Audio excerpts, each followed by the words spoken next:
The following podcast contains coarse language and adult themes. This week on the show, the October Fright Fest continues as we get down and daunting with a little homegrown haunting. Prepare thyself for the horrors within Mike Flanagan's The Haunting of Hill House. I'm Regs. I'm Aady. And this is the Film Addicts podcast.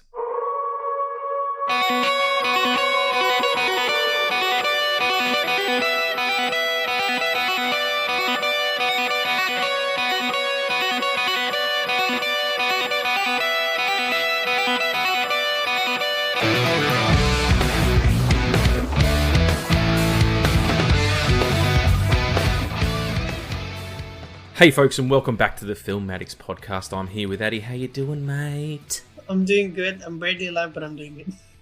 You're barely alive? Well, that's alright. It's the perfect time to be half a ghost when we're talking about this show. So yeah, it's The Haunting of Hill House from... When did it come out? 2018. 2018.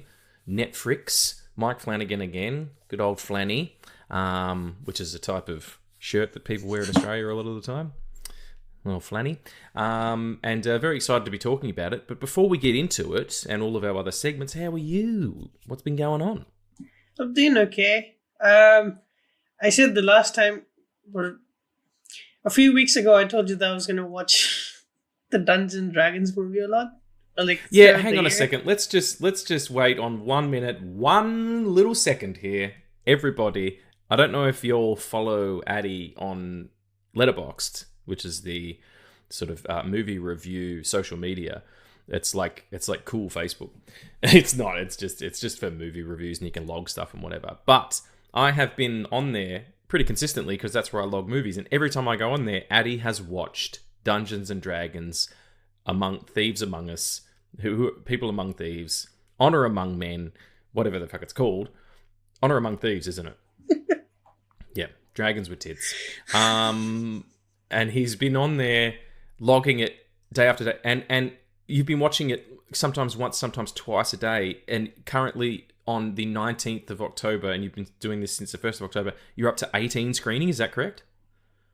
Yeah, total 18 screenings.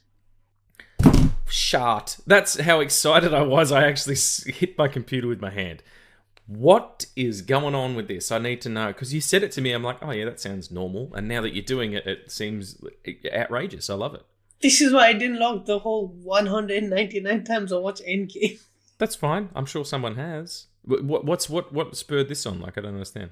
I don't know. I just wanted something to consume. It's just been on in the background for a lot of things. I've been writing a lot for like my D&D world, and it's just been like, it's good to be in the, like, be part of a world while also being a part of your world at the same time. That makes no sense. No, it makes perfect sense. Makes absolute perfect sense. And yeah, I do that too when you put on something. You know, it's a really good one for that. Like when I'm working on admin shit for work, or I'm cleaning my tech, you know, I'm cleaning my cameras or my lenses or whatever, is Zack Snyder's Justice League. Because it's so long and you know all the beats. You can just sort of, you know, drop in occasionally, oh, there's Batman. And then back to whatever you're doing. So that's a good one. Well, wonderful. That's crazy. And a massive attempt. How is the campaign and everything going? Is there something new starting, or? I still have one campaign running, but I don't know how that's the campaign that I'm running at the moment is a long one. Like it has beats from different campaigns that I've played in, and different things that I've seeded in different campaigns with characters coming back and all that. But yeah, we'll see how that goes. That's like, if it happens, it's a year-long thing. Wow. Okay, that's a real investment in time. Very, very cool. And anything else fun happening? No. How's school? Can we not do that? It's like, it's not even 7 yet.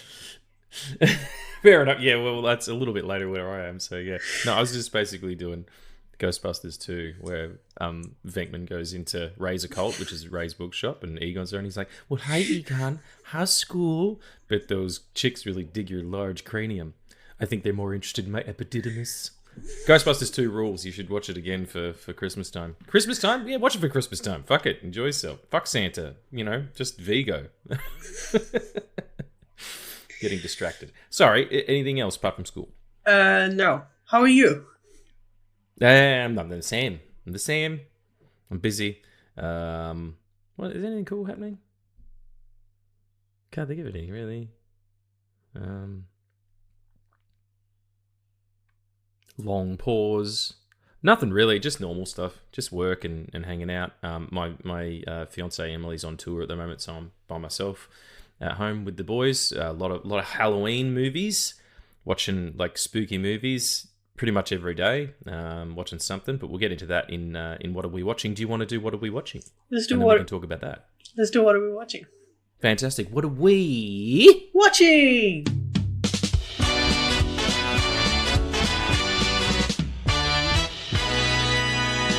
I don't know if I said this last week. I might not have in the last record. Johnny was recently... Everybody knows Johnny, JP, the main man. He writes all of our theme songs and 700 other pieces of instrumentation a day. The guy's an absolute prophet. But, you know, everybody knows his music. And I said to him, he wrote a piece of music for the sort of promotional trailer for our studio, Cable Sound Studios. And we got all the musicians together and filmed them all, and they all played Johnny's tune, and it's a baller track, and it's you know, not gimmicky at all. It's a really cool piece of music. And I said to him, look, you know, I haven't done a proper show reel for Hit 66, which is the film production company arm of what we do. And I said, I haven't done a show reel in years. Like, we've got so much great stuff now. And since I've got the 4K cameras and everything, like, we're just, you know, we're producing some really interesting shit. I should put together a new show reel. Johnny, can you write me a portion? Give us a Porsche. And he was like, yeah, I'm currently, you know, on holiday in, I think he was in Egypt. Yeah, and he went to the place where the third act of The Last Crusade happens and that. And he goes, I'll figure something out for you. And he got back and he wrote me this fucking awesome tune. I think I sent it to you, Addie. And it's kind of like, it's sort of, I said, give me something epic. I want something bombastic. And he did give me that, but it's also got this beautiful flavor. It's got this really great, like, there's little flurries of the Cable Sound Studios tune as well that kind of, you know, links them together. And it's like flutes, and it sounds like grand adventure shit. And I just messaged him, I'm like, the more I listen to it, the more I like it. So Johnny, we love you here. Keep being awesome, mate. And we'll just get those last little hits. We need like 3 big hits at the end for the end titles. For, you know, this is Hit 66. Boom, boom, boom.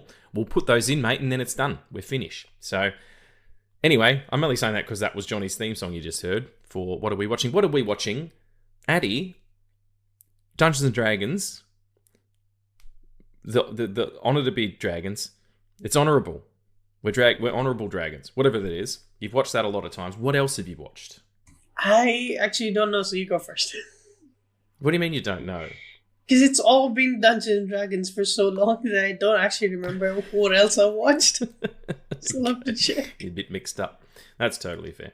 Okay, I'll do mine then. In that case, yeah, I've been watching heaps of horror movies, or Halloween pictures, because it is the season. I've decided to do the full run of the Friday the 13th, and I started at number 2 because I watched number 3 earlier this year. Number 1 earlier this year, which is one where Jason, spoilers alert, Jason isn't actually the killer. Spoilers alert, the movie's like fucking 40 years old.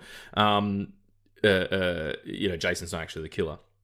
But yeah, I've watched part 2, 3, 4, 5, and 6 at this point. There's still another 4 to go or something, and I had to take a break. It was just getting too ludicrous because the formula is so much the same. But I also watched Bram Stoker's Dracula by Francis Ford Coppola, which is amazing. It's just the best way I've heard it described is it's maximalist instead of minimalist. Like, it's just so huge and operatic and crazy. Love that. There's an animation that just dropped on Netflix, Batman: The Doom That Came to Gotham, which is an Elseworlds tale that's sort of set, I think it's early 1900s or late 1800s, and Batman's kind of, you know, like he's a detective, but it's at that time, and it's about this sort of mystical threat, which is very much worth your time. I did go and see The Shining and Doctor Sleep at the Astor, director's cut of Doctor Sleep, which was great to see on the big screen. But I don't think it was it. I'm like, there's stuff missing here, or is there? And I can't figure it out. Like in the director's cut, maybe you can help me. In the director's cut, in the theatrical cut, you don't see as much of the little baseball kid, do you? You don't see him at the game. You just see him walking along the road, and then he gets kidnapped. I think the baseball kid is that whole sequence is in the theatrical cut. I think the one the things that were cut out was most of the True Knot stuff, and I think most of Dan working at the hospice. Yeah, and there was also a bit where, I remember Abra's parents coming in, and he's, got a cake, and then the spoons are on the roof, but I thought there was a scene before that as well. I'm not sure if it was the director's cut, the theatrical cut. Either way, I had a fucking good time. But more importantly, this is going to be... Oh, yeah, also just a couple of other things I watched. Knock at the Cabin's really good. The M. Night Shyamalan picture, really, really great. I watched Creature from the Black Lagoon last night because my sister-in-law hadn't seen it. Fucking astounding. That work is... Because the movies that we see now, Aquaman was the gauge that I was using, mostly because of Tommy and DL from the Podcast the Cinema Podcast, but because it's just, the epitome of nowness, that film. If you watch that film in 50, 60 years, it's going to date really badly because the effects will have evolved so much. You watch The Creature from the Black Lagoon, which was made in the 1950s, I think. It was 53 or something. I might be wrong about that, but anyway. If you look at it now, it's still really impressive, all the underwater photography, thinking about how much light they would have had to use, the prosthetic effects, that kind of stuff. Cameras that could go underwater at that time, still shooting in 35mm. It's really impressive now, whereas stuff made now won't be as impressive because it's going to date in a way that didn't. I recommend going back to those old monster features. And speaking of monster features, this is going to stir up some ants' nests. I didn't like the It movies.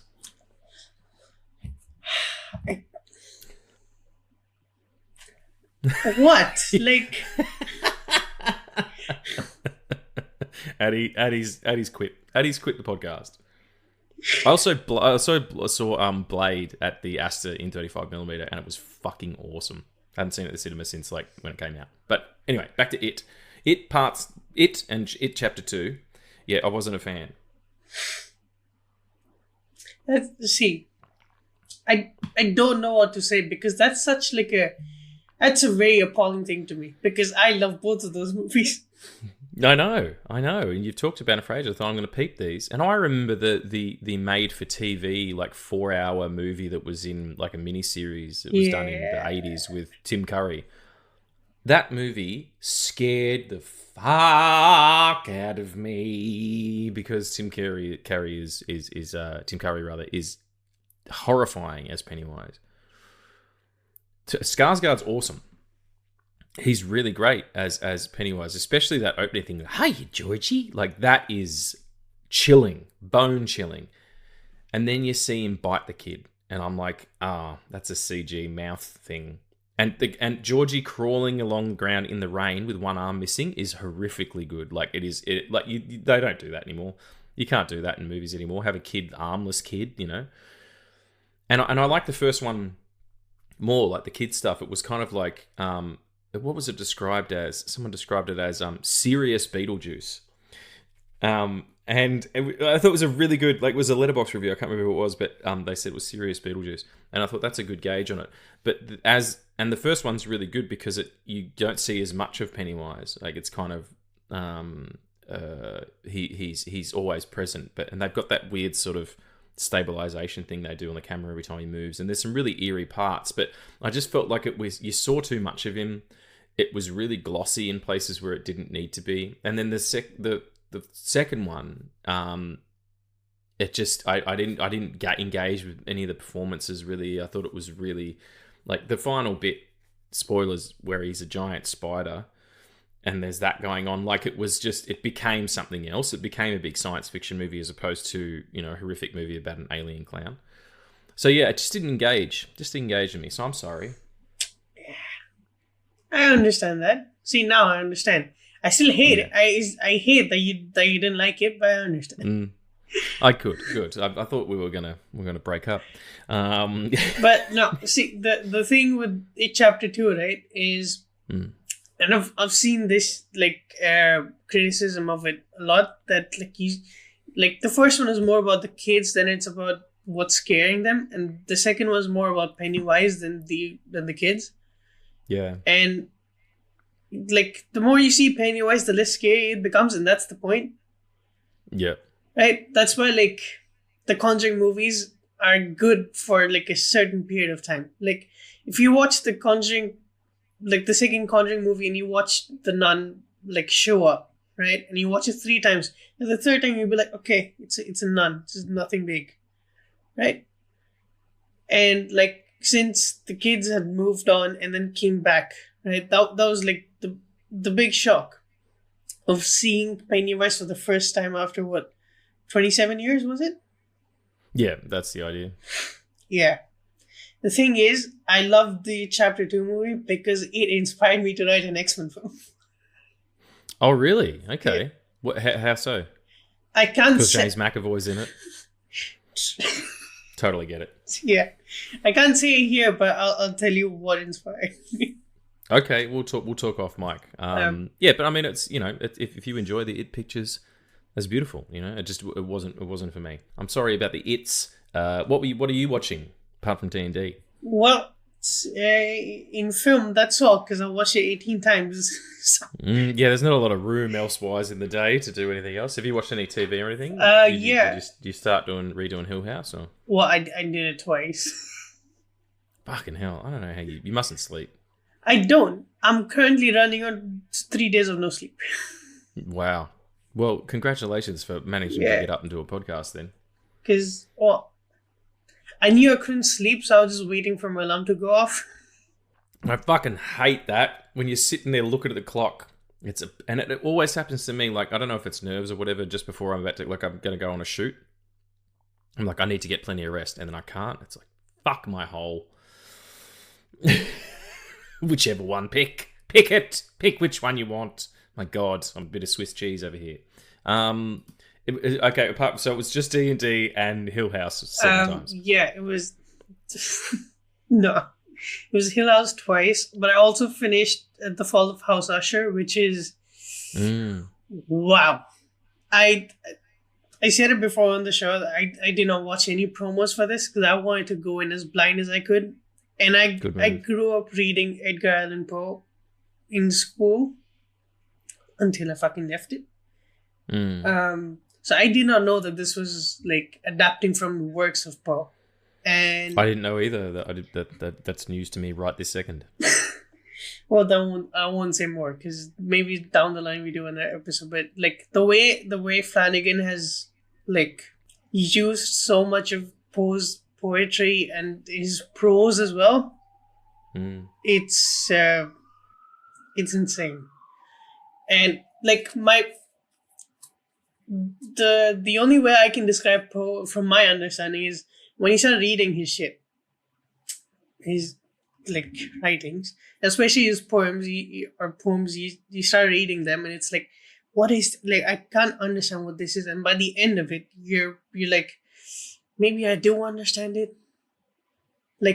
I don't understand it fully, but that's the beauty of poetry, right? You can't, even if you don't understand it, it has that impact on you.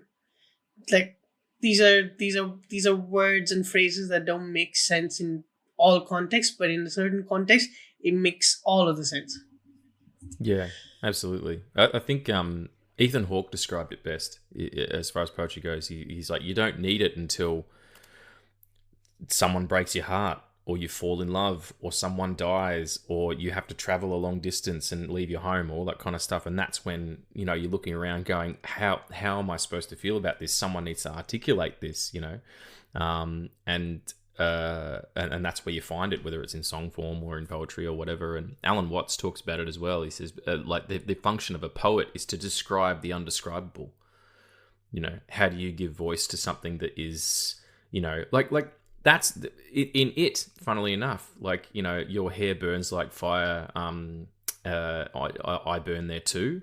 Like, that's a way of telling someone you're in love with them without saying I'm in love with you, because that's scary. You know, it's powerful shit. I'm excited now. I didn't realize that was what this show was. I'm got to finish Midnight Mass first, obviously, because we're going to do an episode on that. But yeah, I'll definitely come back to that. Yeah, it's just, and also I did not know this, but Bruce Greenwood is the lead. Oh, and right. Fuck me, man. Bruce Greenwood is so good. Like, I've seen him in The Resident, which is the medical drama that he's been a part of for a long time now. It's coming to an end like next year, this year, I'm not sure. But yeah, I was a fan from like that show, and then came on to like Gerald's Game, and he popped up, and then fucking Dr. Sleep, he popped up.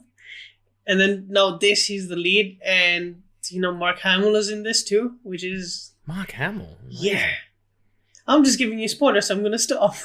Yeah, no, just quick now while we're ahead. What we'll do is we'll do our Flanagan episodes, and then maybe we'll come back, you know, in December or something, and do a for the House of Usher series once I get a chance to see it. But yeah, was there anything else that you saw? Shit, yeah, fuck. There's a lot of TV. So Loki season 2 started, and I'm watching it. Oh yeah. How is it? It's good. It's in the same vein as season 1, which is perfect. But I'm also very scared because it's 6 episodes, and it also seems like nothing's gonna happen for the first 4, and then something's gonna happen in 5, and then it's gonna be a cliffhanger for another thing for 6. Yeah. But what's next after that? Like, what will be the next thing? The Marvels, but I don't think that's related to any of it. It won't do it. Yeah, maybe Captain America 4, which is next year or something. Yeah, it's all they're kind of a little up in the air. We'll get into it when we talk about the news, but it's all they're kind of course correcting a little bit, and I think having Loki represent itself similarly than it did in the first season is probably a good move. No talk of Hawkeye season 2, but whatever. Another Christmas adventure. I'd fucking love that. Yeah, which reminds me, on 21st of October is going to be our fucking second year of meeting. Yeah, that's right. Crazy. And what a whirlwind romance this has been. My goodness. I can go on from talking about Hawkeye to madly in love on a podcast. What are you going to do? It's beautiful. It's wonderful. That means we're not too far off year 2 either. We're going to go, what is it, April or something is next year? Yeah. Season 3? 15th of April. Yeah, that's... My goodness. Well, we should work hard at getting lots of episodes out before then. Cool. Well, do you want to do some nerd news? There's a couple of little interesting things. One of them you sent me today, which is pretty fun. Yeah, let's do some fucking nerd news.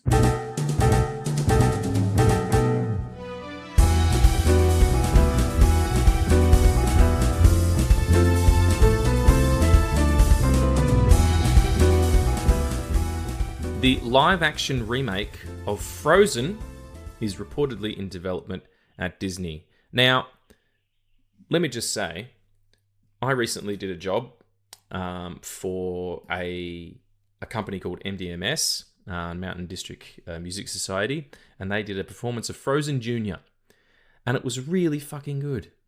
It was really good. The young girl who played Elsa was incredible, such a strong performer.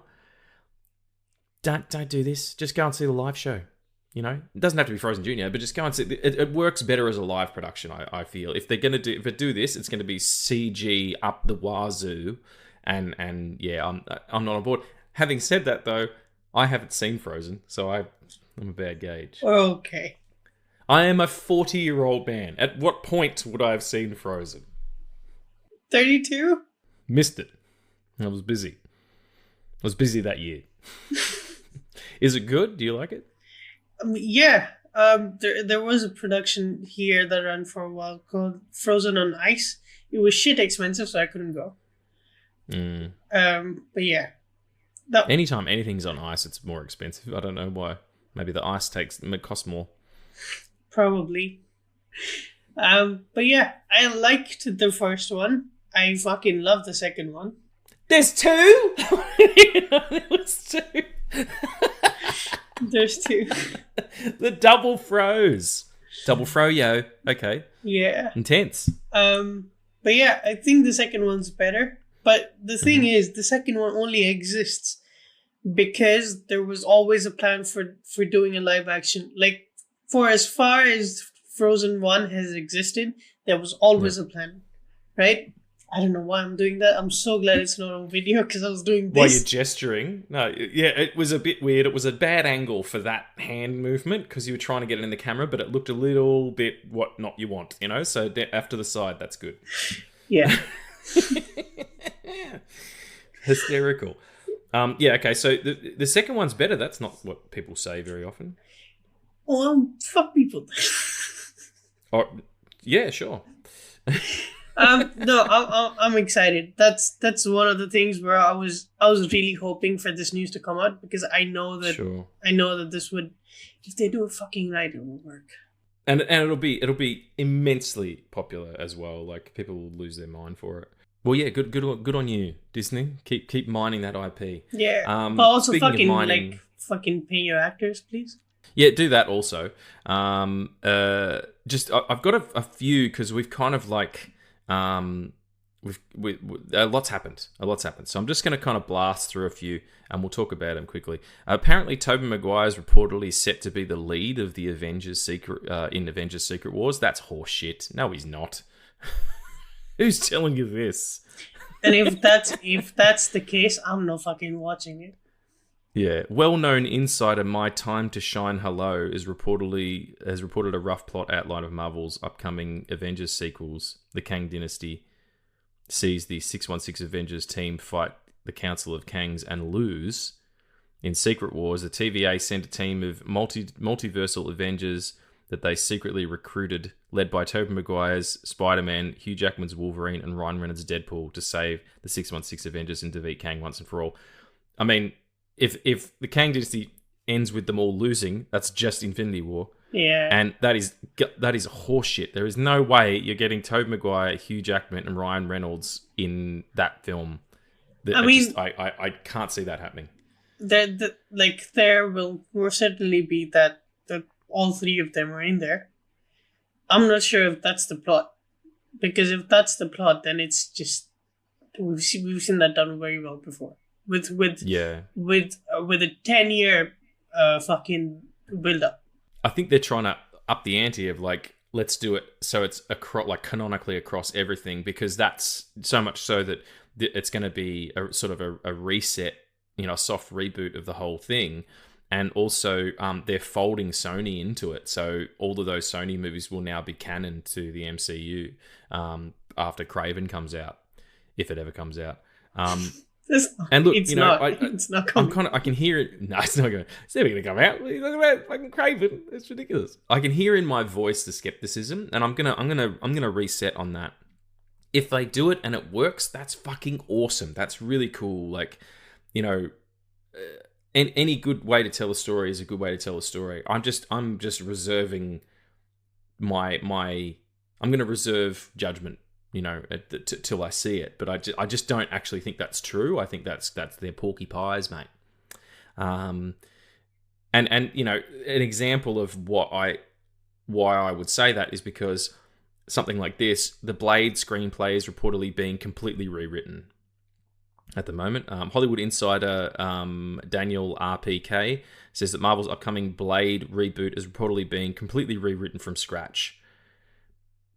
Okay, it was changed from its original release date of September 2024 to February 2025. So that's up in the air, and then also along with that, you sent me this that both. Well, yeah, Daredevil's being rewritten, and I already started shooting. All this course correction's a bit messed up. Vision Quest has been cancelled. which is originally a show about Vision regaining his memories after WandaVision and building Young Avengers. And also the Wonder Man series has been cancelled too. So it looks like they're trying to like curb a lot of shit. And I don't know how doing that big movie at the end like that is going to help anybody. Yeah, because that goes directly to the point I made when we first heard about like the Kang Dynasty thing. Is you will, there is no fucking way that you'll have 2 Avengers movies in the same year. Yep. Secondly, those go up. That goes up to 27, 28 for sure. Oh, undoubtedly, yeah. There's no way that they get those out like when they think that they will, yeah. Oh yeah, and like especially if they're not written. You know? The second thing is that I think the Wonder Man thing is the biggest fumble, because they were going with the booster goal approach with Wonder Man. Is that he goes into Hollywood with like after like wanting to be a stuntman, but then getting jealous and being an actor. Yep. Right, and you could fold Kingo in it. Like I think in the comics, it's him and Hercules that go into Marvel's Hollywood to go and do that. I mean, that's okay because Booster Gold's coming out anyway. It's just if eventually Wonder Man shows up, people are gonna be like, "Well, that's just Marvel's Booster Gold," which is not entirely wrong, but it's not entirely correct too. Yeah, I think Booster Gold was one of the characters that came from the universe that DC bought that had like Blue Beetle and the Shadow and stuff. Capital, I think it was called, or something or other. So maybe that existed before Wonder Man, or Wonder Man existed before it. I don't know. Maybe let us know in the comments. But, you know, that'll be what it'll be. One exciting thing on the Marvel news, though, is that John Bernthal has officially joined the cast of Daredevil Born Again. Fucking right on. I'm assuming he's playing Frank Castle. If not, that'd be weird. Love John. He's got a really good podcast, actually. It's called The Real Ones. Right. Into some DC news. There's some funny stuff happening. Okay. First one, on the Superman Legacy front, James Gunn's Superman Legacy. Apparently, Jason Momoa is officially in talks to star as Lobo, either in a solo film or possibly in Superman Legacy. That's a great move. I think people are going to confuse him with Aquaman, though. I know they're resetting universes and all that kind of stuff, and Aquaman lives outside of it and whatever, but I think that's going to confuse some people, don't you think? It is also, I don't think it's a good idea to, I mean, after the thing that we saw of Jason Momoa, I don't think it's a good idea to have him anywhere in the DCU. Why? What happened? Well, cut this part out, but I sent you the post of Jason Momoa dressing up as Johnny Depp and harassing Amber Heard. Who said that though? Like, what source is this? I don't know, but it was in multiple like fucking news shit. But I mean, have you seen Jason Momoa? He kind of dresses like Johnny Depp anyway. Like, he just turned up dressed like Johnny Depp with all the jangles and the bangles and the sprinkles and the sprinkles. He's got sprinkles on as well because he's a fucking ice cream. But yeah, I mean, if he did that, what a prick. But you know, I don't know if that's true. But as far as Lobo goes, it's pretty good casting. I mean, yeah. I can't think of anybody else off the top of my head. The Rock. Tom Holland. The Rock. Now, The Rock's done enough, all right? The Rock needs to take a fucking break and brand reset and start being selective. Yeah, that's why he's doing the Moana live action, right? Yeah, well, I mean, and they'll probably make him bigger as well. Like, they'll animate him bigger and it'll be fucking bloody odd and weird. As far as Superman Legacy goes, though, this might be a baller move. Kurt Russell, rumoredly in talks to play Jor-El.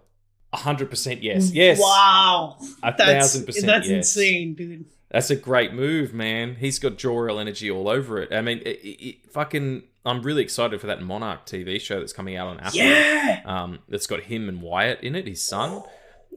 I'm like, yep, anything Kurt Russell's in, I will fucking watch. Yeah, man. and they play the same character too. Sorry? I think it's I think that it's like the older and the younger version, which is awesome. And Wyatt Russell's a really fucking good actor. Like, he's been great in a lot of things, but he was particularly good in Under the Banner of Heaven with Andrew Garfield, which was about sort of a murder inside the Church of Latter-day Saints community, and he's exceptional in that. And he was really good in The Falcon and the Winter Soldier as well. Awesome as US agent. So I'm excited about that. And yeah, Kurt Russell, there's a fantastic video of him going out to dinner with Goldie Hawn, and it's his birthday, and she's like, "What are we doing, hon?" And he's like, "It's my birthday, and we're going to drink some wine. Isn't this place beautiful?" And it just exudes this kind of joyfulness about life, which is such a rarity. I think only people older find it. And you can make the argument, oh, he's got heaps of money, he's got time to be happy. Whatever. I think he's just a beautiful human being, and I think he's a really good actor too. He's definitely the best part of most of the movies he's in. Wait. Okay, second to last. Sorry, go ahead. I have a question. If you were to recast, or if you were to cast Jor-El and exclude all the actors that have played Jor-El before, who would you do it? So not have Wyatt Russell or Kurt Russell in the running. Not Kurt Russell, and not anyone who's already done it. And who would I cast? It's got to be someone kind of like stately and Michael Caine, but he's retired. No, I couldn't do Michael. Denzel Washington. That would be cool.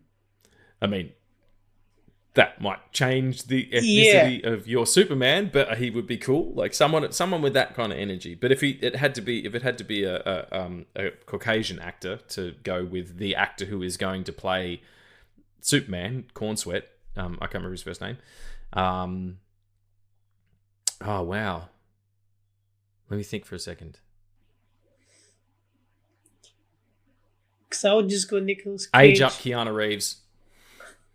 That's good. That's age good. Up Keanu. Give him white hair and shit. Yep, that's what's up. Because I was just gonna go Nicolas Cage.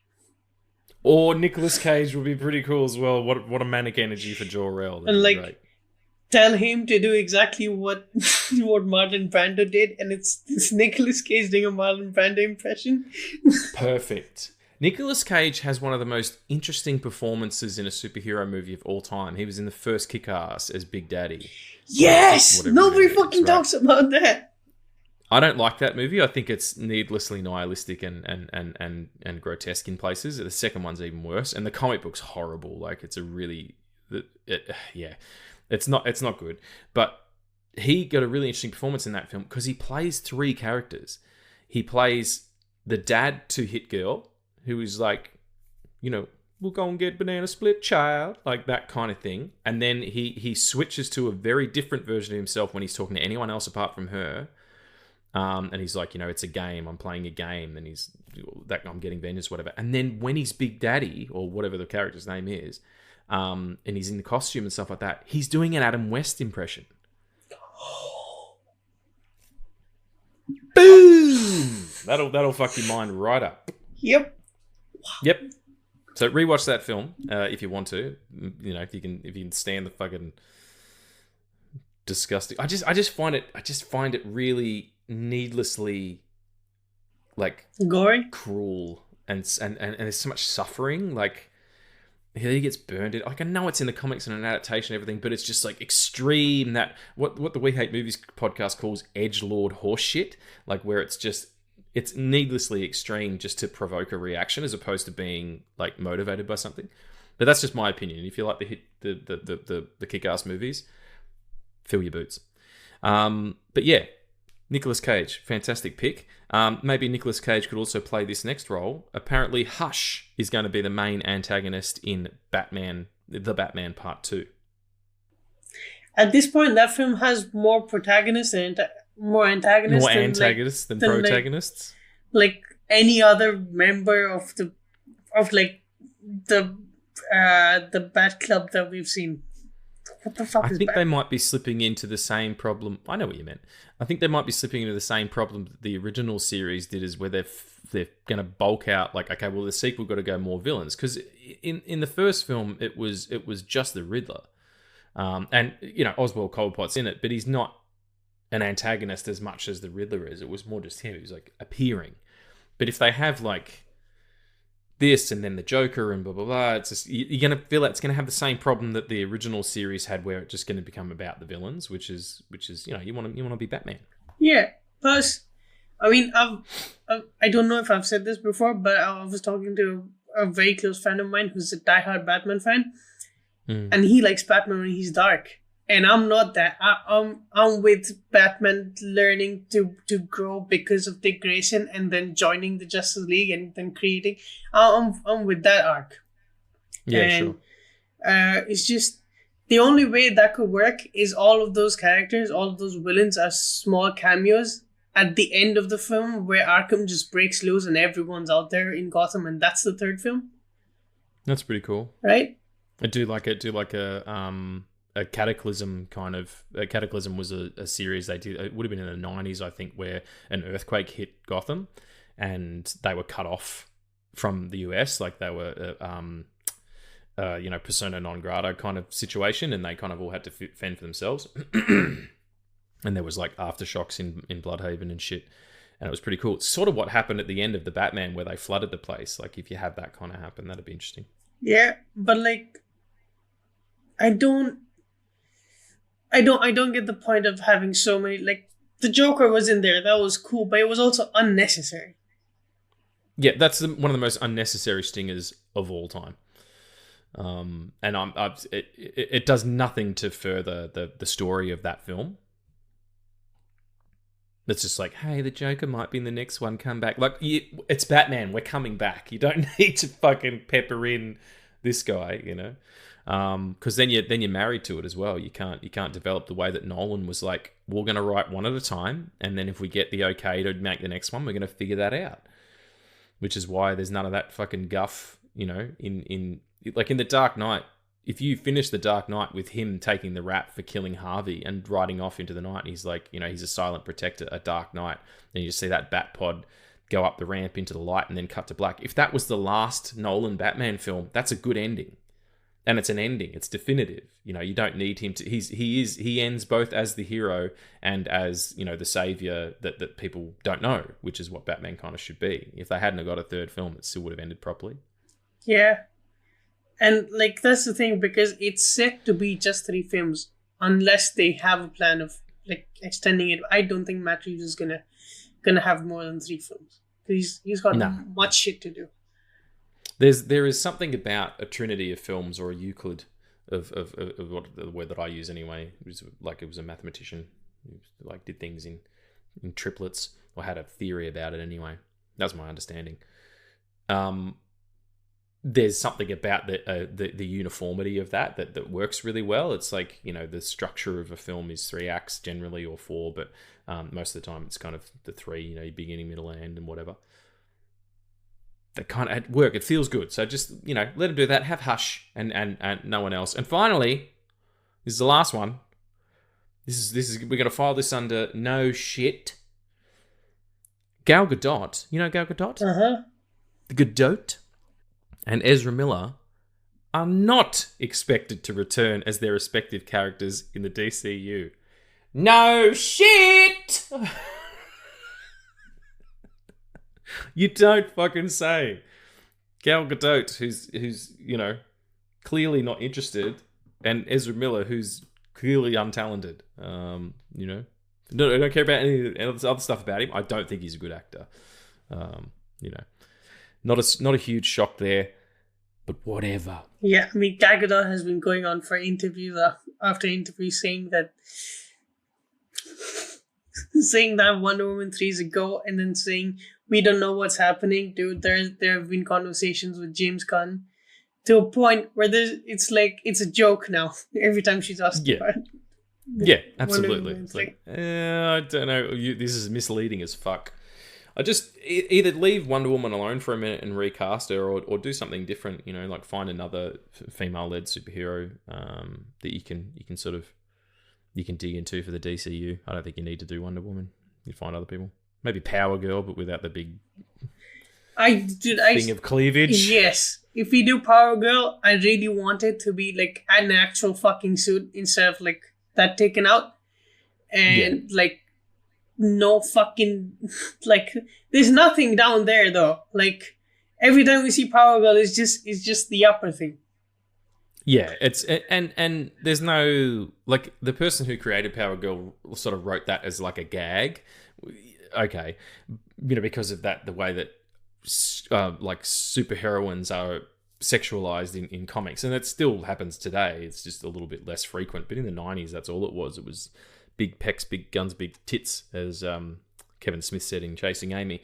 But yeah, you can do Power Girl interestingly because she's like Superman's cousin or something, or she's a Kryptonian. Yeah. And I know, like Kara Zor-El, Supergirl is Superman's actual cousin, but Power Girl is Kryptonian in some respect as well. I just can't remember what her origin is. I don't think she's Kryptonian. I might be completely wrong, but I think she's from the planet that Mon-El is from. Oh, okay. So she's from, she's Kryptonian adjacent. Yeah, I think so. Okay. That was a big pull, though. Mon-El. I don't think anyone's Yeah, I know. Like, I'm really impressed. That was some comic bona fides. We need to start a new podcast. But we're not going to do that today. We're on this podcast. And on this podcast, we're going to talk about the full ghost house. It's the house we're haunted. Fuck. I fucked it up. It's The Haunting of Hill House, created by Mike Flanagan, based on the text by somebody else? By Shirley Jackson, called The Haunting of Hill House. Shirley Jackson. And it was a book or a series of books? It was a book. It's also regarded as one of the first one of the first books advocating feminism. Ever? Yeah. When was it written? I am not sure. It was I think it was in the 50s. Right. Right? Like one of the biggest ones, I'd say. Mm-hmm. The show isn't that. The show is an adaptation of the themes in the book. It is not an adaptation of the story. If you want the story adaptation, there's a film called The Haunting of Hill House. I think from like it's like a black and white film. Okay. Right. That's called The Haunting of Hill House, and I think that's half an adaptation of the actual story, which has these characters in there. They have Luke, they have Nellie, and they have there's one more I'm forgetting, but it's not in like the main cast of the show. But yeah, that's more of the adaptation of the book, and this is more of the adaptation of the themes that Shirley Jackson presented in that book. Right. Have you read the book? I have not. Right. That's okay. There's no big deal there. You don't have to have read it. Yeah, Shirley Jackson, who fucking died in 1965. So, so there was a film called The Haunting, which is based on The Haunting of Hill House. Right. And that was made in 1963. It seems like it's kind of a little bit more of a faithful adaptation. But the one that we're talking about is this one, adapted lovingly by Mike Flanagan, the main man. And for those who don't know, I don't know why you listen to this episode, but just briefly, a family moves into a house in order to renovate it. It's a father and mother, and they've got 1, 2, 3, 4, 5. 5 kids. 5 kids. And it tells the story of them, being in this house and dealing with the poltergeists, as I would call them, and the fact this house is extraordinarily haunted. And you do find out later that some of those hauntings are very specific, but it tells the story tandem with the past of the children dealing with it and the parents dealing with it as things escalate in the house, and then the present, the children mostly and the father dealing with what happened to them and the trauma that it brought, and the relationships as well that go on. It's kind of hard to know where to start with this. What was your experience with it? Like, did you just go, oh yeah, this looks good, or did someone recommend it? Like, how did that work? I just watched it. You were just like this. That's interesting because you're not really you don't like horror movies and stuff. Well, you didn't used to. Yeah, this was this was my first time. Like, I have a post on Instagram that is my first time falling in love with horror. It's I'm talking about Hill House, and it's like horror was like scary shit to me. That was it. But this gave it substance, and it gave me the outlook of like looking beyond the horror and what's causing it, which is mostly which like is most times the scarier thing. It's not what you're seeing, but what's causing you to see it. Yeah, But good point. yeah, it's I watched it, I cried, and I took a break because it was heavy, and I was fucking 16. And I went back, and I kind of, I like the first time through, I hated Steven because he starts off that way. Like you're meant to hate him in like the first episodes, and then yeah. And then, like, because the first episode is called Steven Sees a Ghost, and it starts off with Steven telling the person that he's interviewing that I've never actually seen a ghost, and he goes on that journey of like understanding where he was wrong, and it's the episode where it's intercutting with, or like actually like the one take episode where they go in like amazing. Yeah, it's called. It's at the start of we're going to spoil it, by the way, folks. So if you haven't watched it, like we're going to talk about it. So 3, 2, 1. When the younger sister, it's at the younger sister's funeral, and it's all one continuous take throughout the funeral home that the older sister owns, is amazing, incredible film, incredibly filmed. Yeah, the one tidbit of trivia from like shooting the episode was that they made like a dolly that could work, and like that could like work all the way on the carpet because there was carpet on the floor, and it could like move, it could stand still but also move in a way that the camera stayed still and didn't like jitter or like move. Wow. It was very stabilized, and they created that, and throughout rehearsal they used it, and because they used it so much, it was not actually meant for the carpet flooring. And by the end of the last day of them shooting in that room, it all broke down. Like it started to break down, and Mike Flanagan did not tell the actors, so he let them do their job. And when they called cut on like the very last take of like the funeral home scene, it like they called cut and it broke down. So that was beautifully timed. Yeah, Mike Flanagan said in one of his interviews that he's very proud of that episode, but he'll never do it again, which I understand. Yeah, he also said on the Script Apart podcast that making that show was like torture. It was a horrible experience trying to get that, and I would assume it's probably pressure from Netflix to get it done, and also whenever it's a director, producer, writer, it's always time and resources are the two things you never have, and money too, I guess. But I think they've kind of seen the success of it, and now he gets a bit more free reign. Like, he doesn't come back to do Blythe Manor just because Dr. Sleep doesn't do well. Like, he could have done anything.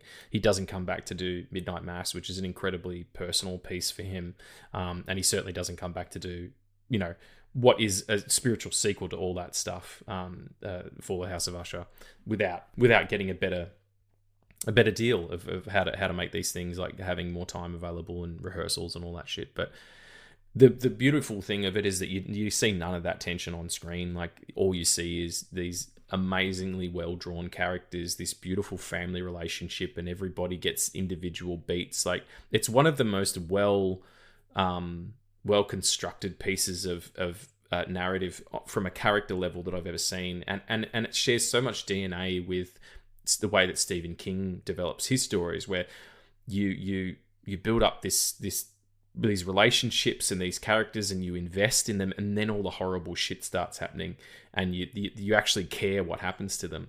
And everybody's so specific and so layered. They have relationships with each other and with other people, and also there's addiction going on there, and also mental illness and abandonment stuff, and posturing and ego, and it all kind of bleeds into what is this deconstructed family. And I find that Carla Gugino's character is sort of like, she is the center point of it, because she's the one that you don't see in the future. She's the one who passes away in the past, and that's kind of the catalyst for all this stuff. For instance, like just to put it on Front Street, it ends up being that they end up kind of haunting themselves. You see the crooked neck woman is the first ghost that you see, and it's standing over. It's whose bed is it standing over? It's Nell's bed. That's the first. It's Nell's bed. Yeah, it's standing over Nell's bed. When Nell does die, she falls through reality until she is standing at the end of her own bed, and she was the crooked neck woman all along. And you get these other kind of ghosts that are in the house, like the guy in the wheelchair and the really tall man, which is really terrifying and stuff.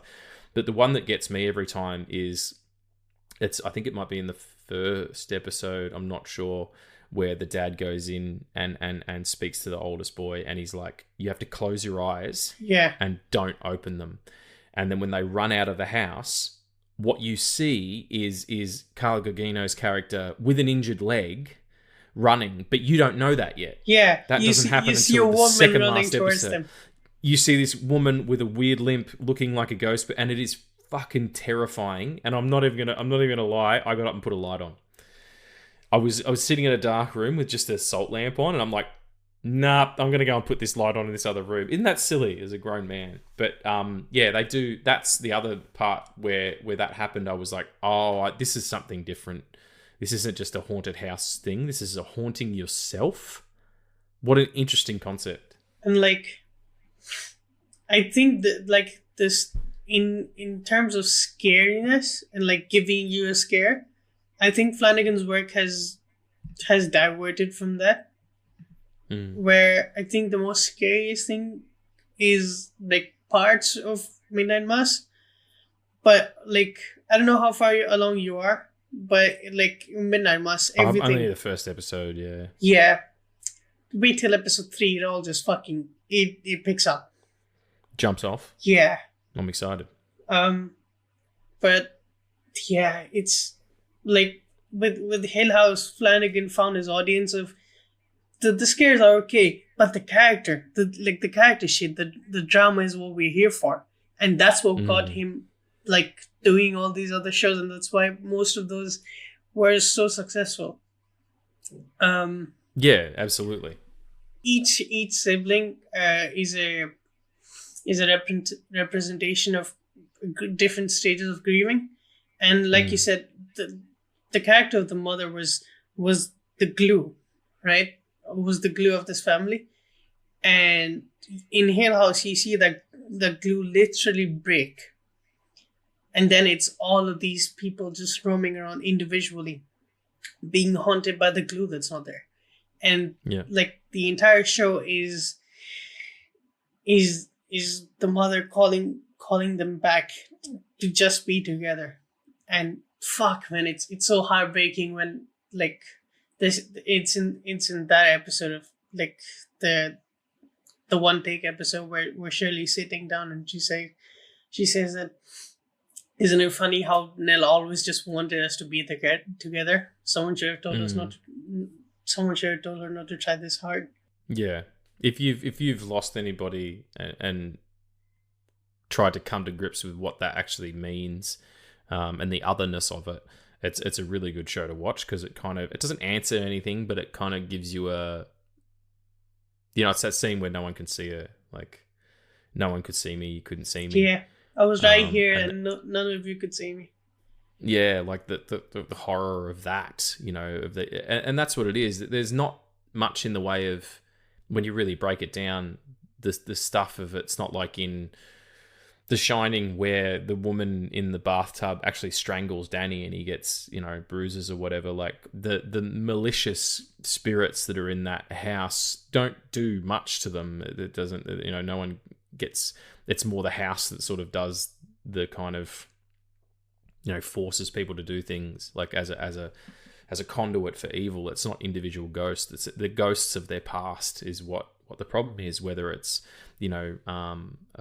and the other thing I really love is the room. It's a different room for everybody. The red room, yeah. Your red room, like based on where you are in your development. And that was really interesting, like how you can, like there can be a spiritual, what's the word?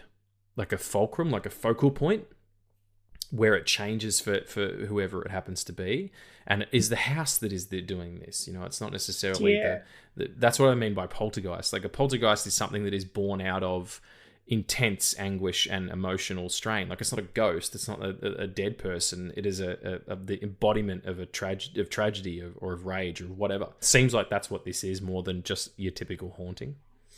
Yeah, that's a really cool take, because for me, the red room was always this room of escapism for each one. And it wasn't there for the dad because he didn't need one. Like his escape was his family, right? Yeah. It was all of that shit outside and the house and everything, but his escape was his family. But for each person, that escape looked different. And yeah, that was my takeaway from like it being different for each person.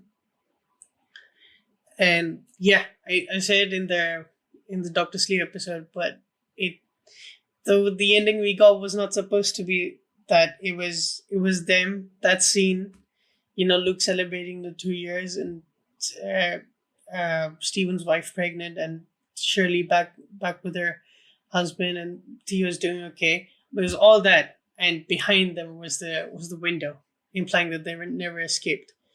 And Mike Flanagan woke up the night before they were going to shoot it, and he said, after everything that they've gone through, they deserve the happy ending. Like he felt cruel for keeping them in that agony, right? And it's just it gives a really good meaning to the word ghost, because by the end of it, their father is one, and he tells Steven to like, we see the father die, like the door shuts and we see his perspective, and he goes back and he just dissolves, right? But in the episode, he's there when they open up the door. He's there. There's a beautiful conversation about what he has with the ghost of his wife, like the wife that he's talking to in his daily life. That's not a ghost. That's just him talking to the memory of his wife. Like that's a mechanism. Yeah, exactly. Yeah. And it's so weird that he has that, but his kids don't. And that's because he knew about everything and he kept it secret. And at the end of the show, there's this beautiful conversation in the house where I think it's the darkest hour where the lovers meet or something, and it's them talking about how hard parenting is and how this world will chew them up and throw them out, and we as parents will have to sit here and watch it happen because that's what we do. And it's him bargaining to the house to take him and let his children go. And his ghost helps everyone out, and then he shows Steven why the house was there, and we see Mr. Dudley carrying his dying wife to the house. Yeah, and his wife dies, and then she comes back as a ghost with the baby that they lost. That's the most chilling story for me. Is the story that Dudley tells when they're in the basement and they're trying to get rid of the mold, and it's just that slow pushing on that wonderful actor who's been in so much of Mike Flanagan's stuff. He was one of the True Knot guys. I can't remember that guy's name. I'll look it up while I'm talking. But yeah, it's got that slow push in on him, and it's just like the toll of Robert Longstreet is the guy's name. The toll that it takes on everybody individually, whether it's in a loss like that, or if it's just, you know, a misunderstanding of self. Like Theo's she seems so self-assured, especially as a young character played by Mackenzie. Someone Mackenzie? No. Help! Keep going. Mackenzie? Keep going. Keep going. I'll find it. Keep going. Grace, someone. Mackenzie Grace. Grace McKinnon. I'm pretty sure that's Grace McKinnon. Whatever it is, played wonderfully by her. Like, you know, sort of having these abilities, you know, these psychic powers, and not understanding them, and then slowly gaining an understanding of them over time. Without the house, she wouldn't have done that. You know, that's. So it's weird the way that it affects other people, and then you've got the youngest brother, who's the addict. Forgot his name. Luke. Also, her name is McKenna Grace, so we were right. We just McKenna Grace. We just fucked it up. Yeah. So Luke's character, you know, he was the youngest. He would have had no outlet below himself to kind of deal with it. The way that the older kids were able to kind of divorce themselves from things because they had to look after the one below them. You know what I mean? And he had no one. Like, there was no one below him to look after. The fucking treehouse. Yeah. Like, that Dad never built a treehouse. Like, these things, that the constructs that are so specific to the house. That's why I say poltergeist, because it's not like a ghostly particular presence. It's something that is built for each individual terror. Like, that's why it gets you so much. Like, for me, that would be something completely different than it would be for you. Like, for me, it would probably be, you know, never being able to. Everywhere I go, there's alcohol, you know, in a room, or people are drinking everywhere I go, or whatever. Or that would be my demons, or something like, you know, I keep seeing my cats die, or, you know what I mean? Like, thinking about what would be the horror for me would be those kind of things. Whereas, you know, for you, it'd be probably, you know, having the D&D movie never be made. And you know about it, but no one else does. Like Yesterday, like that movie Yesterday, where you're the only one who remembers the Beatles, but nobody else does, and you're the only one who remembers D&D, and everyone else is like, "What are you talking about?" That's. But then you go, "Hang on, I could create D&D now," but everyone's like, "Nah, we don't want it." That would be horrible for you. It would. Also, you brought up the cats dying. How was the episode with Shirley? I can't talk about it. Like, it's too much, man. Animals are so much better than us. Like, they're so much better than humans, because I was talking to Alex about it last night. Like, experientially, they don't deal with life the same way that we do. Like, I was talking about it in relation to I went to my high school reunion. It was like a 20-year high school reunion on the weekend. And it was lovely. It was really nice to see a bunch of people. And the dude who organised it's a really good friend of mine. And you know, he had a great time, and it was fine. But there was some leftover stuff there from high school, probably. Not for me. Like, I put all that to bed a long time ago. But for other people, there was still some stuff going on. And that's totally fine. You know, you deal with things at your own pace. But just thinking about it, like, animals are not inherently evil. There is not an evil animal on planet Earth. Like, there are things that act out of instinct and fight or flight, but they don't cognize their own deaths either. They don't understand the concept of death, where we do, and we're constantly running away from it.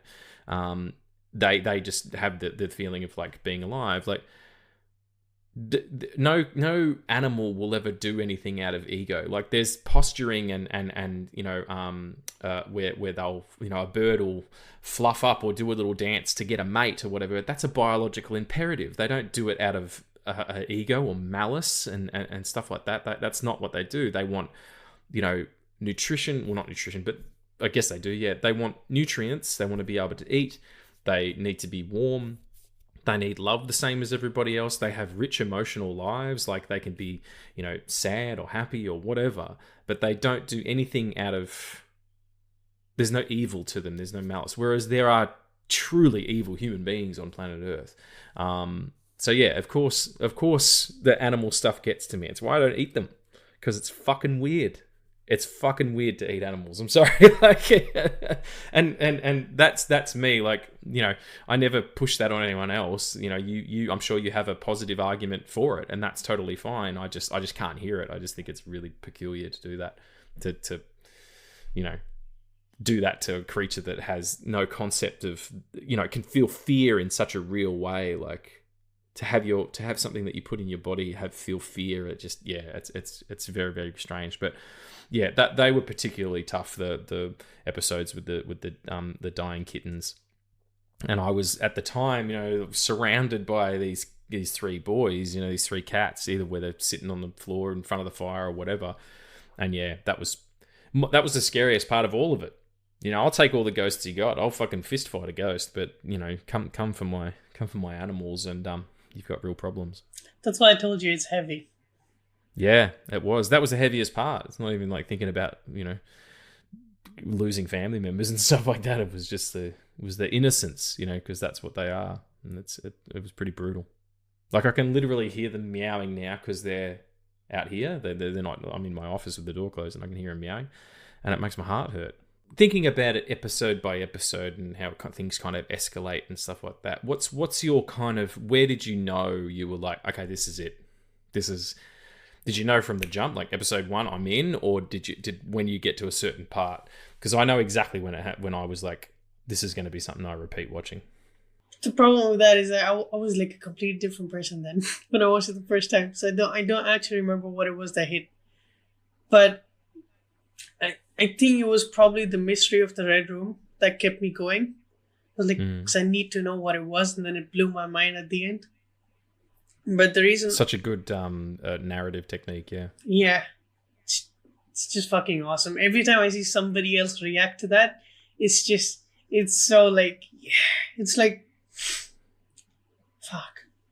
I don't know what else to like put it against. Like, somebody else who hasn't seen, like... I don't know. It's just hard to compare it to something else. When you say you're a completely different person, I mean, that's every day. The person who sat down at the chair to have this conversation is not the person who will get up in a minute, and that person is not the person who will, be 30 in 10 years, and that person is not the person who will die. Like, you change every moment. Your molecules change, on a scientific level. So that totally makes sense. Sorry, bit of metaphysics for you. That's okay. It's just that, for sure, I agree. But also like when I was 16, which was fucking 4 years ago. Oh my goodness, 16, 4 years ago. Fuck, holy shit, that's just amazing. 25, mate, 25 years, quarter of a century ago, I was 16. You can eat a bag of salt and vinegar chips. Dicks. You know what you can do? You can have a banana nude. You can have a fucking banana nude, mate. That's something I invented yesterday. I was saying off mic to Addie. A banana nude is when you get fully undressed just to eat a banana. It's a real niche kink thing, and I'm getting into it. Just feels sexy. Do you like cut it up, or do you just like... You can do whatever you want, however you want to eat it. It's got to go in your mouth, obviously. I mean, you can pop it in your bum if you want, but chew it. Yeah, that'd be weird. But you have to consume it with your mouth, and you can have it in whatever as a split. You can have it in portions with some bran, whatever you have. But you have to take all of your clothes off and look in the mirror while you do it. I just made that last little bit up. A banana nude. Enjoy yourselves, folks. What are we talking about? The reason I come back to it is just it's the house, man. Because it's like when you watch it the first time, I think it took me at least 3 watches to actually understand what the house is. To me, it's an amplifier of everything in it. Yeah. Like, yeah, good way to put it. There are ghosts in there. There's one ghost in particular that's Poppy that doesn't actually do evil things. All she does is show the future of her kids to their mother. right? It's fucking insane because in the mother's episode, she opens the door of their room and it's the morgue where she sees Nell's body and Luke ODing, and it's heartbreaking, right? Yeah. And like to her when she gives them the rat poison is like, for her it's preserving that version of her kids, where they will grow up in the house with her, but she will always be with them, or they will always be with her, right? She's not like, by the time you get to that point in with the tea party, it's like it's gone on for too long, but like that's the most evil thing that an evil person that lived in the house did. So like that's just the energy that they had. But each and every other ghost in the house, it's just there. It's just them being there, right? Like the old sick lady there, she talks, but she says the truth that Poppy lies. And you see the kid with the wheelchair, and you see him like when Luke goes down in like the, I don't know what to call it.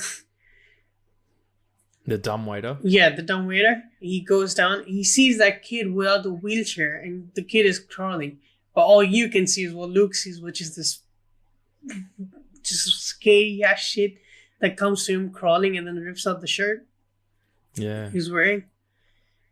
It's the old man with the hat. He's just looking for his hat. Yeah, like, and that's the scariest. Like when it leans down right in what's his name's face? Luke's face. And is it Luke? Is it? Yeah. I mean the scene where they go back to I think it's the last episode where they go back to the house. Stephen, and it's Stephen, and the dad's there, and he's like, just keep looking at me, don't look at it. Like that was where I was like, that's scary. Because you kind of see apparitions and stuff, and that's where I make the argument as well, like you were just saying, how the house influenced the mother, Carla Gugino's character, to do all this stuff. That's again where I make the argument that it's a poltergeist, because it's something that's influencing as opposed to just haunting. And all of them they're all motherfucking force sensitive, like everybody is particularly, spiritually attuned to this stuff. The mother has these migraines that are probably brought on by spiritual awareness. You've got Theo has the ability to read people in touch, and it's got that kind of, it's like they were kind of, it's like The Shining, you've always been here kind of situation. Like they were always going to come back to this place, and they were always going to have to go through this as a family, and some of them were going to survive it and some of them weren't. Like it was preordained, it was a destiny, which I really liked, because it makes it more, like the less random it is, the more frightening it is. It's like, oh, they were doomed. If it wasn't this, it'd be something else. Yeah. Like, I mean, like the argument or like not the argument, but the evidence to support that is the wallpaper scene where like the mom blames Nell for writing something on the wall, and it's, she didn't do it, and Theo says that she didn't do it because of her force sensitiveness, for lack of a better term. But she didn't. It's the house that says Nell comes home, and it's there when she's a kid, and it's there when she goes in for the last time. And it seems like all of this was, you couldn't course correct at any point. Like it was always going to end up here. Like as soon as Steven sees that ghost at the end of the first episode, like the adult selves are on a path. Like they're on a course to have to deal with it. And it's only after that you realize that ghost is Nell as well. And just the self-haunting part of this is what really got me. Like, I don't know what Blythe Manor's like. I know it's not a direct sequel to this, and it's everybody's British and all that kind of stuff. It's a different thing.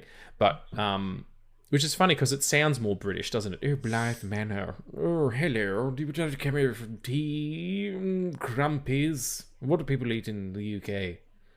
Have TikTok, which is a biscuit. What? Before TikTok was a fucking social media video sharing application, it was a biscuit. and they were fucking delicious. All right, and I think the UK folks enjoy them, or they enjoy one of those Jaffa cakes. Just come around and have a cup of tea and few Jaffa cakes. Sorry, I don't know who I was then. Just slipped into some British dude. But yeah, it's I don't know what that show is. But if it's half as emotionally sophisticated with the material as Hill House is, like, have you seen it? Yeah, I've seen all of them. Of course you have. Is it very, very good? It is. It's not what you expect. What? Neither was this. Yeah, but I thought it was just going to be a haunted house shits. Yeah, but this had the bits of the haunted house, right? Well, that's not the case in Bly Manor. In Bly Manor, it's like all builds up to everybody gets together and has a banana nude, and everybody takes their clothes off and they just eat bananas. Surprisingly, yeah. Oh man, I can't. Why don't they call it the haunting of Banana Manor? Because it wouldn't do Banana well. Manor's hard to say. Yeah. I'm going to banana. Fuck. I'm going to banana. I'm going to banana. Ba. Like, fuck, I can't say it. It's like that old Billy Connolly joke where the guy goes into a shop and he goes, "I'll have a roll of linoleum, thank you." A what? A roll of linoleum. A Roman and only one. A roll of linoleum. A roll of linoleum. Oh, just give us a fucking carpet. Like, it's a good gag. Anyway, I do want to watch Bly Manor, because, but I had to skip over and go to Midnight Mass because we're actually going to be talking about it. Thinking about it in terms of its, what are you laughing? Are you still laughing at the linoleum thing, or my dumb ass talking about banana manor? Every time you do that, I have a flashback of you just mispronouncing Danny Villeneuve's name. From episode 4 or whatever the fuck it was. Denim nif. Yep. We have good times. Silliness. Incredible silliness, everybody. In terms of its themes, it's like, again, we're talking about everybody kind of gets their own. It's acceptance. It's sobriety and recovery. It's like patriarchal stuff that's outdated, and then there's matriarchal stuff as well, and growth and rebirth and death, and there's just so much going on. What was it that spoke to you the most? Like, give me, as far as a theme, like, what did you go, yes, I understand this? Because for me, it was Theo, of being, I mean, she's an empath, but in an extreme way, and I can relate to that. You feel people's feelings, and you're very sensitive to that, and it can be a lot sometimes. And people will seek you out as well, the way that they do her. And she has that beautiful, complicated relationship with the gorgeous actress who plays kind of like, not her girlfriend, but the woman she meets in the bar and then ignores, and then sort of comes back to, like, and she just says, "Touch me" at the end of that thing. Your light just went off again. Get a new globe. My goodness, every episode. Yeah, she just says, "Touch me," at the end of it, because that's the thing that she's avoided her whole life. Like, I understand that theme, the theme of wanting so badly to be connected, but then every time you open that door, it's a flood. For you, how did you? It's very moody, the lighting now. You look kind of like, shit, Addie's a ghost or a villain or a poltergism. He's gonna have a banana. Oh no, he's gone to Banana Man. No. Fuck. I'm trying to be serious. Right. What theme was it that spoke to you the most? As in, like, what character? No, what theme? Like, I'm just saying Theo's theme of like acceptance, accepting herself and stepping into her power. That's kind of what spoke to me the most about it. How did you, like, what particular theme? It can be based on a character's experience, whatever. I think the whole arc of, like, going from being in denial to acceptance with Steven's arc, where he's just in denial of everything, to a point at the end where he understands what happened. Yep. Right? But as a character, I don't have that background, but Luke is the character that I come back for the most. And is that because he's like dealing with things in real time and not making the right choices sometimes, but then ultimately, being the best version of himself? Yeah, like Yeah, all of that, all that comes with that character. yeah. He's particularly strong because it's so well drawn. Like they've all given him so much of a chance, and he's willing to just keep falling until he isn't, and it costs the death of his twin. For that to actually happen, for him to straighten up, which is what happens. You got to hit rock bottom when you're an addict. It's kind of par for the course. Cool. Well, let's just have a little think about. I can't remember the dialogue that well. Like I remember sections and things like that. What are your 3 favorite moments that kind of happened? Oh, in the okay. picture? So let's do that. But before that, I want to ask you one thing. Sure. Did you think, wow, this is actually very funny? I take all my clothes off and then I eat the banana. Is that what you were going to ask? Banana nude. Copyright Regs. Sorry. Ridiculous. Right, okay. So, did you think Abigail was real or imaginary? I thought she was real. I thought it was too much of a lead, but kind of was, because by the end of it, she is. Yeah, I know, but I just thought, well, nah, that's too easy. But they managed to sort of circle back, and it was kind of, it made more sense. I don't know. Did you think that? Yeah, I thought it was imagination, because also like he has the ghost of the Hatman following him around, which is it is terrifying. It's terrifying. I think what's like the biggest scare that you got, except for like the cats. It was the Hatman leaning down in Stephen's face and him saying, "Look at me, just look at me," like that. Being that close, up and close with the otherworldly is pretty terrifying. That's actually one of my favorite moments as well. Like if we're doing like top 3, that's probably my number 1, because it just shook me. Yeah, it also goes to the point of, if you give something power, it has power over you. Absolutely. Yeah, all of it is about that, because that's all they do in that house, because it's so poisonous, and it's not until they get out of it that they can kind of start dealing with it. And some of them don't deal with it very well. They get into using drugs and alcohol and all that stuff. Powerful show. So yeah, what's your top 3 like favorite moments? Or it can be a piece of dialogue, or it could be an episode, something that happens throughout, like a story arc, or it can be a specific moment, because I've got specific moments that stick out in my head. Yeah. This is not in like the top 3, but the one that got me the most, the only time is this show like actually fucking scared me, was in episode 9 where Theo and Shirley are going to Hill House and they're fighting, and Nell like pushes the barriers of time and space and just screams at them in the car. I was watching it on my phone at 3 a.m. at night. Like the first time I watched it, I was watching it on my phone. It was all dark. And that happened, and I threw my phone. Immediate diarrhea. Just that was it. Just like, fuck this! I did the same thing once playing the game Resident Evil, that video game.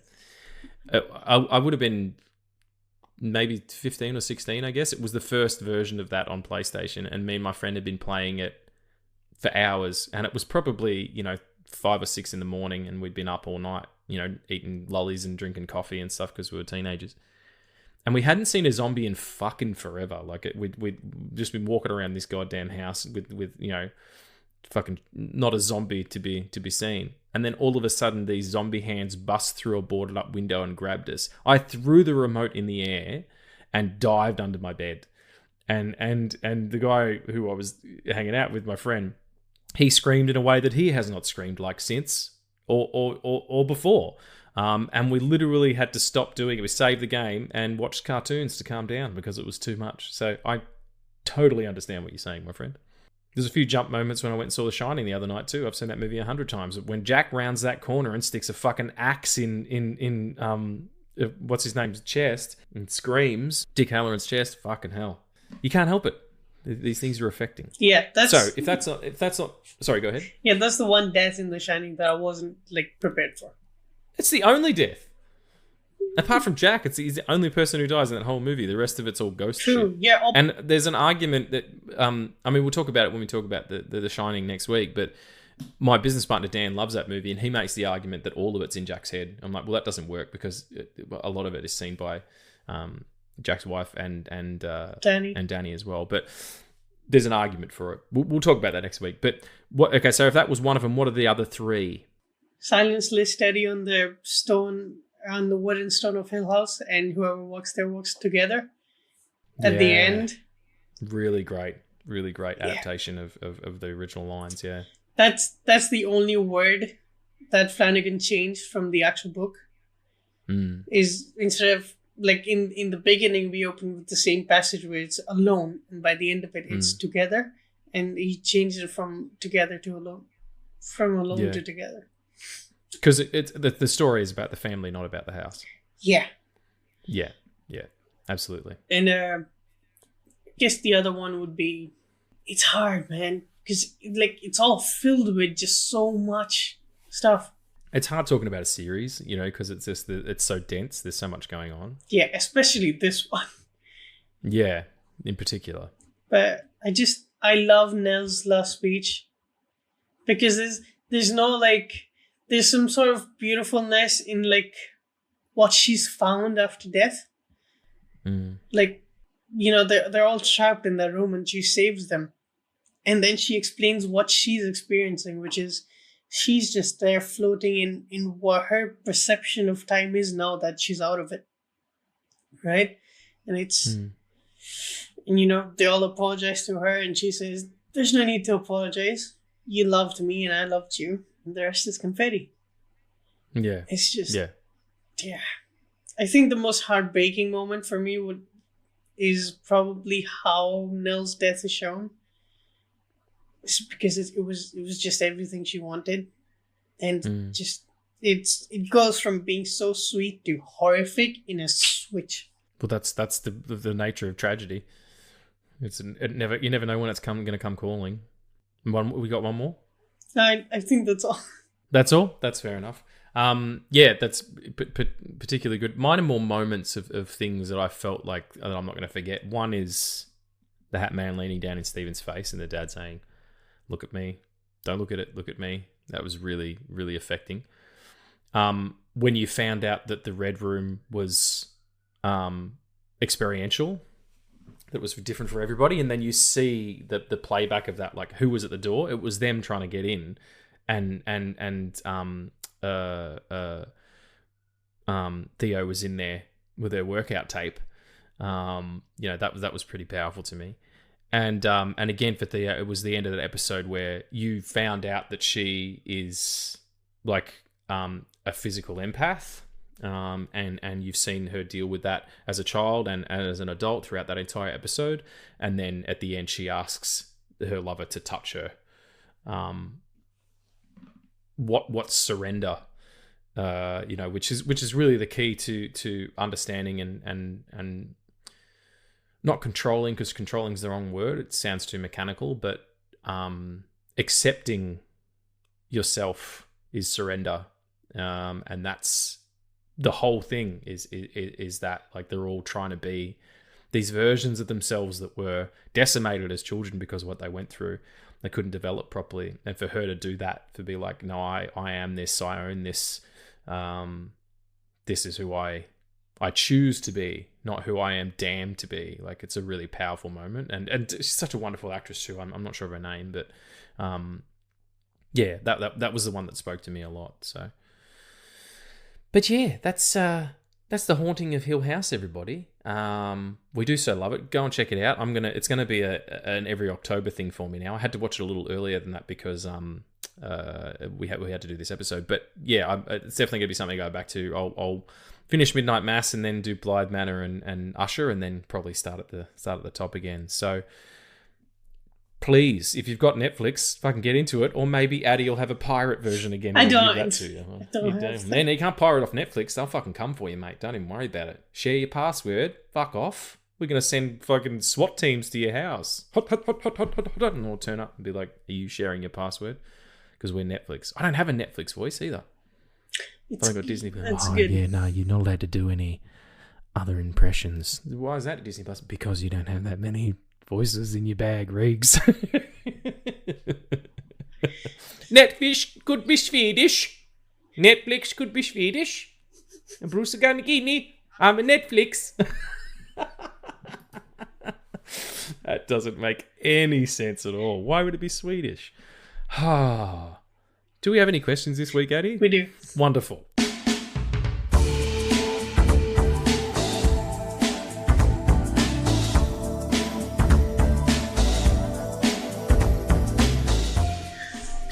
Why the fuck is Netflix Swedish? That wasn't a Swedish accent, though. Wasn't it? There you go. That was me doing my approximation of it because I watched the Muppets too much, for crying out loud. It's going to come off as offensive. It was more Jamaican than fucking Swedish.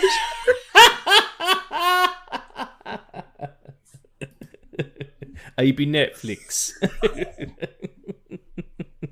Q&A. Yes. We're ready. What's question 1? If my wow. If my flanagan and if Mike Flanagan, If Mike Flanagan could do a one-off live-action standalone comic book adaptation, what would you like to see? well, he wants to do Clayface because he said that on the Script Apart podcast, which is a pretty good idea. But I reckon he could do the question. Mm-hmm. I've been pushing the question for years. It's perfect. It is absolutely perfect. It's all about like Zen Buddhism and spirituality.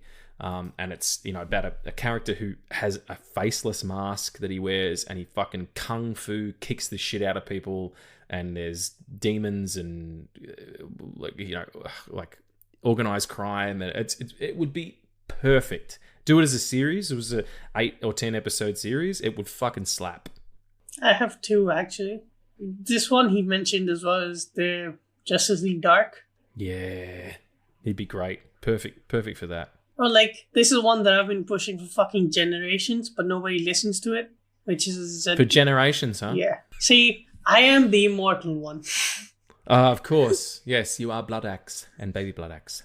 I'm assuming that character's immortal. I haven't seen the picture yet. What's the other one? It's not coming out either, is it? What? Fucking Rebel Moon.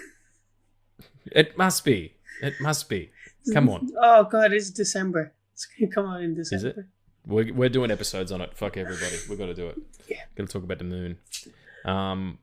Yeah, so either Justice League Dark or a standalone Zatanna film.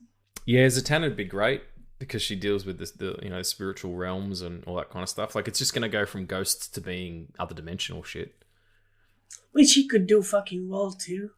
He's got the visual pedigree as well. Like, he's not completely married to computer generated stuff and whatever. Like, he's still a practical filmmaker, which is kind of what these movies need to start being, because it's all just becoming a wash of cartoons. That's a really bad joke. I'm not going to say it. Okay, never mind. That's all right. That's 90% of what comes out of my mouth. Question number 2. Your favorite director wants you to play a character in a horror film. Write your death scene. I've already written mine though. It's in the history of the show. Death by shitting. Yeah, that's pretty good. I think I would like to be thrown out of a window. Defenestrated would be pretty cool. Just pitched out of a window like fucking the comedian at the beginning of Watchmen. Slow-mo. Or like the evil Doctor Strange with the 3 eyes in Multiverse of Madness. Something like that. Yeah, something like that would be good. Just a good old-fashioned defenestrate, and I'm game. See, I don't want it to be my death scene. That's like, it's my ghost haunting a farm and I'm just shitting all over it. Wait a sec. Hang on a minute. Why? I have so many questions. Oh my goodness. This is a whole nother show. Get ready for an extended extended show, everyone. I understand. Okay, so you're just shitting everywhere, and that's you being a ghost and doing malice and shit. Why are you on a farm? Just open fields and cool air breeze and shit. You're a ghost. It doesn't matter. How the fuck do you know? Yeah, okay, that's true. That's a really good argument. I don't know what it's like to be a ghost, so you're totally right. But if you're shitting out in the fields, they're not going to know any. And if it's ghost shit, can they even see it? No, but it's my shit. It matters to me. Well, at least your ghost self has priorities. Oh, fantastic. Is there another question that isn't about ghost fecal matter? I reckon that'd just be like fucking fertilizer, though.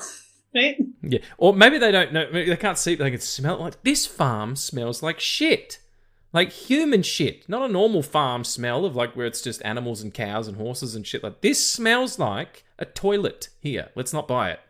You put on Kent farm. You put on night vision glasses, it's just me just fucking.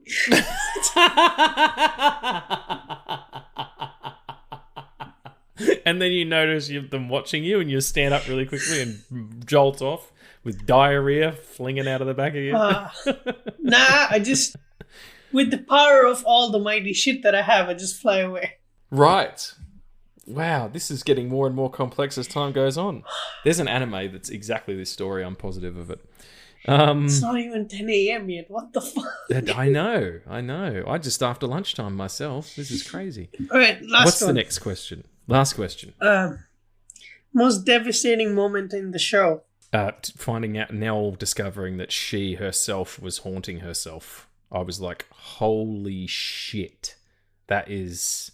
Because at first I was like, doesn't that take the teeth out of so much of it? And they're like, no, it doesn't at all. It's like, it is such a weird cycle now. Like, yeah, that got me. Yeah.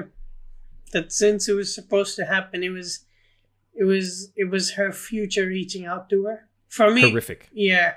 For me, it's related to that too. It's Luke feeling everything that Nell's feeling while she dies.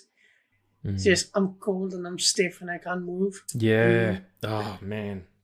And is that because of their spiritual connection or because they're twins? Like, there's no explanation. It's just like, this is happening because... Like what happens when that connection that you've had for the entirety of your life is just gone? Yeah. Like the loss of part of yourself in a huge way. Yeah, horrendous. Check it out, everyone. Yeah, check it out. If you want to be miserable, do it. There's still a good chunk of October left. Go and check it out. It can't be missed. Yeah. Well, that's it. We're all done. That's another one down for the Flanagan Fright Fest. We'll be back next week or the week after with Shining Happy People, our episode on The Shining, which we know isn't a Mike Flanagan picture, but it's kind of pertinent considering that we did Doctor Sleep. And then we'll come back and do Midnight Mass early November, I think, probably. I'm only just started watching it now, but I'm excited. It's a good time. I can't wait to get into the rest of it. Addie, you're beautiful. You're wonderful. I cherish you. You're amazing. You're amazing also. Thank you so much for pointing me in the direction of this. I'm so glad that you're like, hey, can we do this series on Mike Flanagan? Just means you have to watch, Hill House, because I'm a better person for having seen it. So thank you very much. That's my win. It is. That's another a tick in your column, my friend. Everybody out there, be beautiful and remember, stay amazing, stay safe. The rest is confetti.